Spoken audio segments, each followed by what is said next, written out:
Angada goes to Ravana.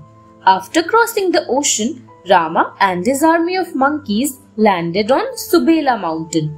On Jambavan's advice, Rama decided that before starting the war, he should send a final message to Ravana through Angada. Angada greeted all the elders and went to meet Ravana. He reached Ravana's court and told that Rama had sent a final warning to him to return Sita. Ravana told that he did not fear Rama because there was no one in his army that could defeat him. Ravana further insulted Rama, which made Angada feel angry. Angada forcefully stepped his foot in Ravana's court and promised that Rama would accept his defeat by Ravana and return without Sita if anyone could move his foot.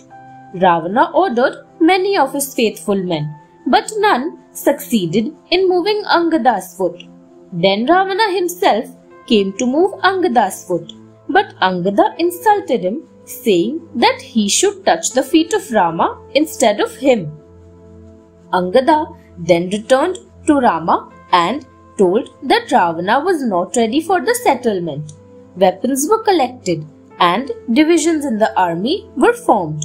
Rama chose experienced warriors like Gaj, Gavai and Gavaksh to lead the guard.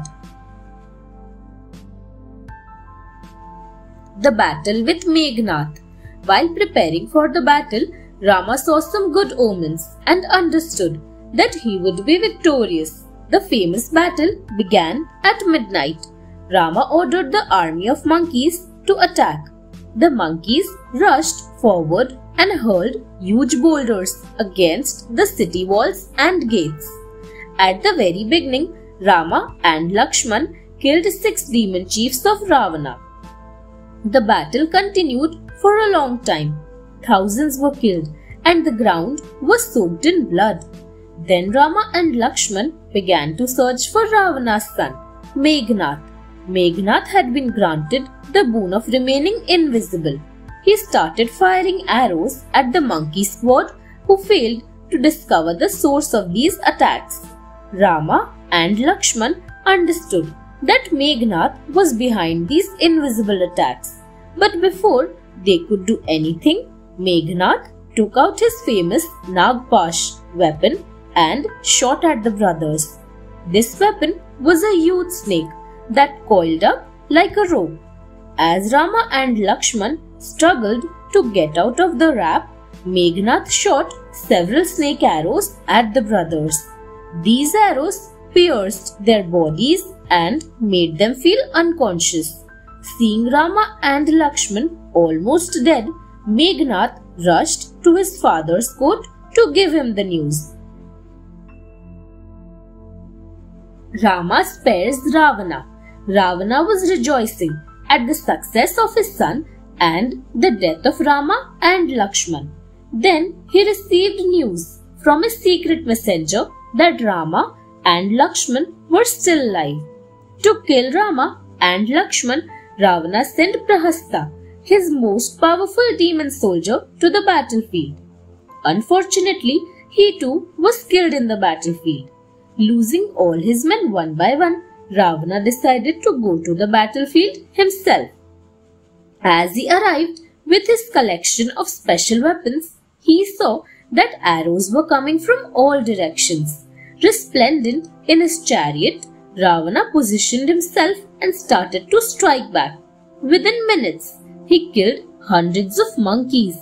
Seeing this, both Rama and Lakshman started firing their weapons at Ravana and gradually weakened him.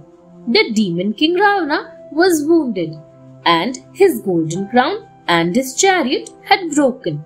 Without a weapon, Ravana stood helpless on the battlefield. Rama walked up to him and said, "It is not right to fight a soldier when he is unarmed. I spare you. Go back and come fully armed tomorrow." Ravana lowered his face in shame and went back to his palace. The boons to the demon brothers.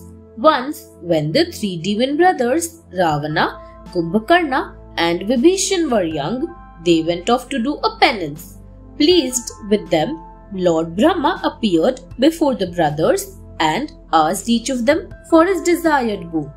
Ravana asked for power. He desired to be the king of the world. Brahma said, "So be it. I grant you the boon." His brother Kumbhakarna had planned that he would want to have dominion over heaven, and he wanted Indra's throne. Indra realized Kumbhakarna's wicked intention. He went to goddess Saraswati and asked her to create some magic so that Kumbhakarna might make a mistake while asking for his boon. Saraswati agreed to help him. Lord Brahma then asked Kumbhakarna what he wanted.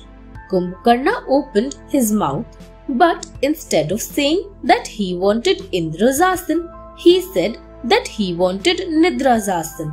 Brahma fulfilled his desire by saying that he granted him the posture of sleep.